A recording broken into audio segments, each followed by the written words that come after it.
I wanted to make this farming guide on getting 60,000 souls really quick into the game, along with the basic hexes, but for me they're basic, as early as possible. For new players this can be challenging if they wanted to take on hexes, which is essentially the dark magic in Dark Souls 2, and that's what I'm going to show. So you can use any class here. I'm using the cleric because I want to build in Fate, so I'm going to be a good priest. And I'm going to use a bonfire setting as my gift because it is essential for this early guide to work. And I will light this bonfire because if I want to come back here late game, of course, you know, I'm going to have it lit. Otherwise I'll have to run all the way back from Majula here, and this isn't a speed run. So just because I'm speeding the video up doesn't mean like you should skip all that stuff. You should light that bonfire. So we're heading to Majula, and I've sped things up because it's boring to watch someone walk. And I'm going to light the bonfire first before I go over and beat Maugli to death. And the reason I'm going to beat Maugli to death is so I can get his Seldora armor, which raises the amount of souls I get from killing bosses, NPCs, or monsters, dragons, or Mauglins, if I have the gear equipped. And we can farm the gear from Seldora Cove later in the game, but this is an early game guide, so this is why I'm killing him. I don't ever use him for anything else other than Smelter Demon armor, and that's if I'm a pyromancer trying to get on the lava platforms to get the items, but whatever. I don't ever use him, and I think he's a cocky prick, so now that we have his gear, I'm going to head to Heide's Tower Flame, or Heide's Tower Flame, or however you pronounce it, because I really don't care. And we'll be back to here, where I'm standing now, later. Well, not exactly there, but that sort of area. So again, skipping by, I'm going on the long-ass, boring route with no enemies. Heide's Tower Flame, I don't know which one. And at this stage, I was equipping my Seldora gear, but I stopped, and I don't know why, because I don't remember on the moment why I decided not to. But you should equip it there, because I chose just before the fog gate to equip it, and that's not good. So definitely equip it. And I'm going to light this first bonfire here because I want to teleport here instead of having to run back and fighting all them again. Chase down and kill, so whatever. I am going to pick up one item on both runs coming back this way, and that'll be the Soul of a Nameless Soldier and Human Effigy. We get 2 of each, and it'll be the extra souls that we need to, because I have a specific, you know, leveling system that we need stuff to get this working. With these 60,000 souls, if you want to do the dark magic, you can watch as far as 60,000, then you can stop. Like, it's just from this, as I said, this can work for any class. And I decided to equip them there. You shouldn't do that. It's a bad idea. You should equip it before you get to Heide's Tower Flame. Heide's. Don't know. I like to pick the right side of the fog gate, so he'll come closer to the edge where I'm going to make him fall off. So you count 7 steps, but before he got a 7th step, I actually went a bit too early, and he missed his trust. And I had to think of a tactic here, because this was my 5th time to record, and I wasn't bothered. He nearly hit me off there, and that would have been bad. And I said, you know, I'll stand here and see if I can draw his attacks out. That didn't knock him off, but the second one did, thankfully. And I actually, using my wits, got him to plunge to his death. And we get his souls, and you'll notice I'll get an extra couple of souls. See, the 916. I think that's the extra amount. I think you get 14,000. I can't remember, to be honest. But, you know, just know that it has given me extra souls wearing that gear.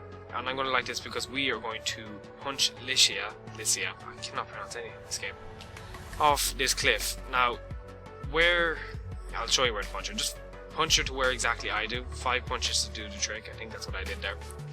And you're going to want to interrupt her miracles just before she casts them, because if she casts that miracle, she will one-shot you. Sometimes she'll go to hit you with it and it'll half your health, but don't let that scare you off. Just punch her again, interrupt her. You don't want to punch her too much.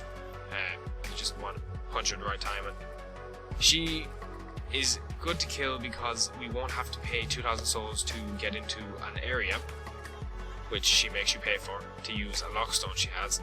And the only thing I ever use her for is her lightning spear if I'm a fate build, but I'll be doing a dark, or obviously a hexes build if you do this, and you don't have to kill her. Like, that was just for the extra souls. I think you might have enough with the 2 souls of Nameless Soldiers, maybe. But just in case, I don't use her ever, and spoiler alert, you know, here. If you want to skip about 10-20 seconds, go ahead. You'll have to kill her later in the game anyway, because she's the nameless usurper. And I burned the bonfire setting there, by the way. You should know how to do that. Well, if you don't, just go back and you'll see. I picked up the items again, so now I have 2 souls of nameless soldier and 2 human effigies. You'll notice the new enemies because essentially, if you don't know the bonfire aesthetic does, oh god no, it changes the state of the area the bonfire's in to New Game Plus, and it respawns every boss and enemy and stuff and item in that area, so it's a really nice thing to farm with, but you don't get enough of them early game, so you can't continuously do this. And I was more successful here. I was early again, but I wasn't as early as last time, and he fell off. And we'll get even more souls than we did for the first time we did it, and we should, I think, close to 50,000 souls already, and that's excluding the 2 souls of Nameless Soldier and the 2 Dragonrider souls we have. And now we picked up her items.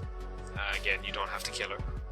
You just get the extra souls off her, and she gives you Returner's Lockstone, and you'd have to pay 2,000 to get by her. And if you want to do this hex build like quite early and fast, you need these souls. And there's always a way to get the other fade and stuff. So now we have 60,000 souls, and at this stage, if you just want to use that for a class that's not hexes, then you can stop watching. But if you want to know how to get the hexes, do this. I know there's other guides in this, but they don't commentate and they don't tell you why you kill the NPCs, and it would be annoying for new players because they wouldn't understand. Not giving out on new players, of course. So you want to put your fate to 20, your intelligence to 22, and your attunement to 13 if you want to 2 slots, and you'll have enough to buy the hexes I want off him. You need the 22 intelligence and 20 fate because Falcon won't give you the free gear that he's going to give you for a dark build otherwise. And to get to Falcon, if you don't know how, you're going to have to go to Huntsman's Copse, or Copse. Again, I don't know how to pronounce it. And to get there, as I said earlier, we will be coming to this area here, and this is essentially where, if you exhaust Licia's dialogue, she'll be standing to the right of this, and she'll make you pay to just press that button with her lockstone. So I find killing her that way, because she is really powerful, that's why I punched her off. Like, she takes in it, like, you won't kill her early game, no matter what you do, like, unless you are insanely good and you have an insane amount of patience. And like, it just is not worth it. So punch her off when you have the chance. And just come down here, he's not too far. I have to 2-hand the mace because the cleric starts with 11 strength, the mace requires 12, but you can upgrade that, of course, with farming with your dark orbs. And dark orb is one of the hexes we'll be getting. Dark weapon will be the other one. 2 really powerful hexes at the start. And the reason hexes are good is, like, if you want to get them, is because a lot of bosses aren't dark resistant, so you'll see me buying the 2 here, and you also see me get the free gear off them. You'll need the stats I have to get them. The Sunset Staff, is that what it's called? I'll see in a minute. Anywho's, I can't remember, I always use that. Wait, let me see it. Sunset, it is Sunset Staff. Oh yeah, the Hexer outfit is really magic resistant as well, so that's nice. Yeah, the Sunset Staff. That, you need that to cast specific dark hexes thingies.